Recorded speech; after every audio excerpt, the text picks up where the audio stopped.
Syekh Albani ini peneliti hadis yang rajin, itu yang penting. Jangan berlebihan terhadap Syekh Albani. Yang diteliti Syekh Albani, metodologinya beliau ngerti semua ini. Cuma mereka ini kalah rajin. Ada nggak riwayat Syekh Albani kuliah? Nggak ada kan? Nggak ada, dia bukan kuliahan juga. Jadi Syekh Albani ini belajar cara mentakhrij hadis. Kalau di ma'had mahasiswa Darus Sunnah itu semester 1 sama 2. Semester 1 dan 2 itu mahasiswa sudah bisa mentakhrij hadis. Kalau mahasantri mahasiswanya udah bisa, kira-kira dosennya bisa nggak? Meremnya bisa kita takhrij hadis itu. Mudah takhrij hadis itu. Ustaz, nggak kenal Dr. Muhammad Nasir? Hah? Dunia internasional kenal, antum tak kenal salah sendiri.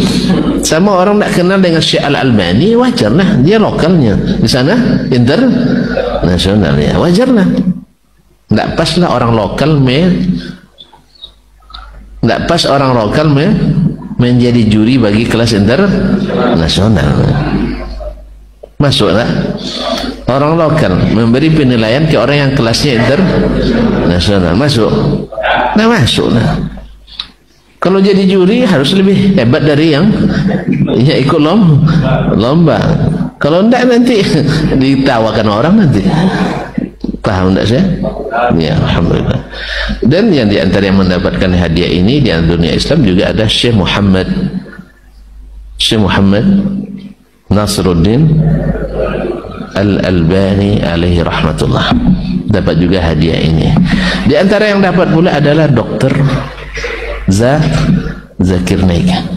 Jadi kalaupun ada nanti yang menggonggong yang yang berbicara tentang mereka dengan merendahkan, pahamlah kita orang lokal menilai internasional. Nanti apa kata dunia, apa kata dunia, tidak pas lah. Jelas kan? Jangan terpengaruh lah. Ya, ini orang kitabnya sampai ke sungai Amazon. Tahu sungai Amazon? Di mana? Australia. Di mana? Brazil, masya Allah. Argentina juga sih. Nah, sampai Argentina. Nah, apa yang dikenal di situ? Ular anaconda, ya. Nggak tahu tuh. Nah, ular anaconda pun baca kita mungkin ya. Sampai kemana-mana dari seluruh pelosok dunia, ya. Lalu antum nak menilainya, kitab antum di Masjid Ubayyahnya tidak dibaca. Kadang-kadang dibaca orang, habis baca menyesal. Apa dia habis ngatur baca?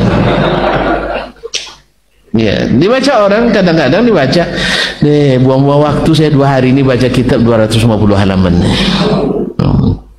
Iya, habis itu untuk nak memberi penilaian ke orang yang kitabnya dicari orang di seluruh dunia.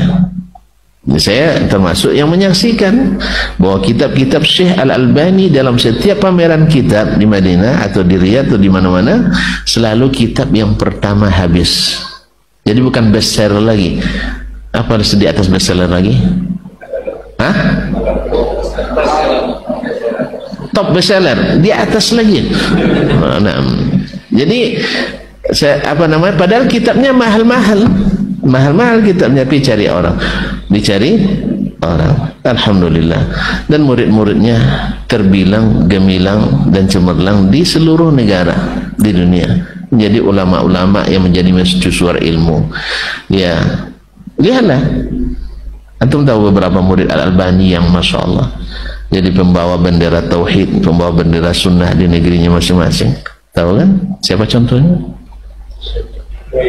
Hah? Abu Sa'd Al-Huwaini, masya Allah, dikenal sebagai ahli hadisnya Mesir. Ya tak? Terus tidak ada dasman dalam Mesir.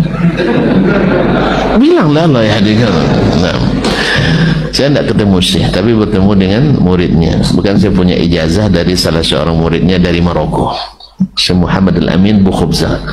Nah, dia dapat ijazah meriwayatkan seluruh tulisan Syekh Al-Albani dari muridnya ini, di samping kita hadis yang klasik. Tak percaya nampak. Alhamdulillah. Tapi negeri yang diberkahi, masya Allah. Doa Ibrahim, doa Nabi Ismail, doa Nabi Muhammad sallallahu alaihi wasallam. Kemudian janji Allah, kalau kalian negeri-negeri itu beriman dan bertakwa, Allah bukakan keberkahan dari langit dan bumi. Maksudnya jelas? Apa yang jelas tadi itu? Buku Syekh Al-Albani beredar di kelas internasional, dan buku para pembencinya ya kadang-kadang di lokal saya tidaklah laku pun nyesal beli dan nyesal baca. Ya, apa sebab? Awalnya ragu, ujungnya bimbang. Ini nama penelitian, tapi yang peneliti sendiri tidak yakin penelitian ini masih perlu teruskan lebih baik. Seperti kata Imam Ar-Razi tadi, Imam Fakhruddin Ar-Razi, penulis Asy-Syafi'i itu, ternyata akhir dari perjalanan ilmu yang saya geluti selama ini adalah keraguan dan kebimbangan. Oleh sebab itu kembalilah ke metode ahli hadis as-salafus salih, yaitu baca Al-Quran, baca hadis dan imani. Nyaman kan? Tidak perlu biaya besar. Ini tidak nak menjadikan orang zaman patroh lagi, padahal Rasul sudah sampai kepadanya. Allah musta'an. Baiklah kaum muslimin dan muslimat yang dirahmati Allah SWT. Jadi jelas ya, mana yang berkelas, mana yang tidak naik kelas. Jadi mana yang berkelas dan mana yang dipaksa naik kelas.